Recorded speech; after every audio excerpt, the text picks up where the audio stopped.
Okusinziira ku Alice Vivian Nabanoba, okutwaza obulamu mu maaso ng'olina akawuka ka siriimu olina okuggyayo n'ag'omu buto. Kubanga okubeeramu obwo obulamu nga buli omu akutunuulira akusosola abantu otuula wano bakugamba mulimu abantu be bagamba genda otuula eri oliire mu sowaani yo ekikopo kikyo kale kwegamba ng'alinga atali part of the family. Zaali ennaku z'omwezi nga 26 ogw'omwenda 2012 Nabanoba ku myaka 18 n'ategeera nti alina akawuka ka mukenenya ke yajja ku muganzi we. Kyokka ekyamuzzaamu amaanyi y'engeri omuvubuka gye yakitwalamu ng'amaze okukamutema nti alina akawuka. Yantunuulira n'angamba kale tewali bizibu nze nja kukwagala era ne mmanya neesiimye okufuna omuntu anjagala nga nina siriimu.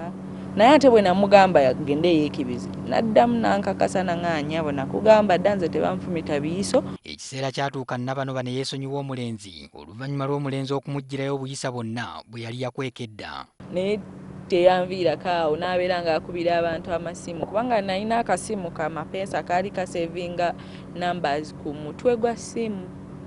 So kati namba n'azifuna ez'abakwano bange bwe nali njogera nabo ng'abakubira n'abagamba nga bwendi omulambo ogutambula nga bwe nafedda biki. Nabanoba wano yatandikira okwekyawa n'okukaluubirizibwa okubeerawo ng'alina akawuka. So ekintu ekyo kyantiisa n'okugenda ku ssomero enimu nali nsomera Makerere University. Oluvannyuma yasalawo okweyisa ng'asiibula ensi. Asalawo okubeera nga mu bbala kunywa mwenge biki kubanga nze nali mmanyi ngenda kufa kati ngamba kandi obulamu ngenda otuuka okufa nga byendidde mbiridde. Eyakyusa endowooza ya Vivian yali muvubuka eyajja okumukwana. Emugamba nze nno gw'okwana nina siriimu ate ekirala simira ddagala. Ambuuza lwaki tomira ddagala? Nga nze saagala kubanga ngumirira ki eddagala nga tengenda kufa. Yalina ngamba tekitegeeza muno bw'omira eddagala oba ogenda kufa. Actually bw'otamira ddagala wojja okufa. Nga wayise emyezi ena okuva lwe yamanya nti alina akawuka yamala ne yeetwala yekka mu ddwaliro. Neerowoozaamu nga nze ne ndaba nga byo byonna tebikyalina makulu ate nga ntandise n'owulira nange omubiri gwange nga sikyalina bulungi maanyi nga nsobola okuteekawo engoye n'enzooza okumala olunaku lulamba ne ziwera 12 ezimu n'enziyingiza. Oluvannyuma lw'okutandika eddagala yafuna amaanyi agaddamu okusoma ne yeegatta ku ttendekero ly'enkozi gye yafuna n'omulenzi omulala.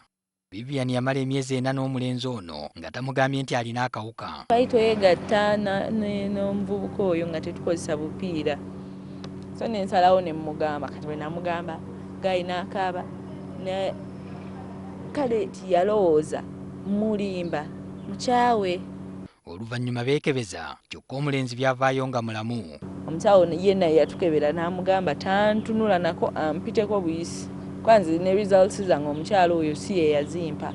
Yaziwa omuvubuka ye yazindeetera kati nze bwe yajja nasinga nnyo okufaayo okulaba results ze. Ngamba ziriwa nangamba tugende. Ngamba ziriwa results lwaki okaaba. Nazindaga nga ziri negative nga kati okaabira ki. Nangamba nti goli positive. Ekyagumya Nabanoba ye mukwano gw'obutamulekerera ng'amaze okutegeera nti alina akawuka era bakkaanya okugoberera amateeka g'abasawo agaabasobozesa okusigala bombi mu mukwano. Agamba nze sigenda kuleka bwe babadde naawe okumala emyezi gino 4 nga sikafuna kitegeeza waliwo engeri era ne tubeera ffenna ne tuzaalayo n'akabebi kali eyo kaana kalina emyaka 4 kati kaggaalo. Ebitongole ng'ekya Uganda Network for Young People Living with HIV bye bimu ku bivuddeyo okulaba nga biyamba abavubuka nga bano okuyimirirawo wakati mu kusoomoozebwa. Tufuna abaana abalina akawuka okwetooloola eggwanga okubeera nti tulaba nti nno basobola okuvaayo ne beeyogerera bo ng'abaana abalina akawuka. Kikulu nnyo okwekebeza omuntu n'amanya bw'ayimiridde n'atandika n'okumira eddagala. Kyokka ekisinga obukulu be bantu abalina akawuka obutasosolwa kuba kibayamba okutwaza obulamu mu maaso. Patrick Ssenyondo, NTV Akawungeezi.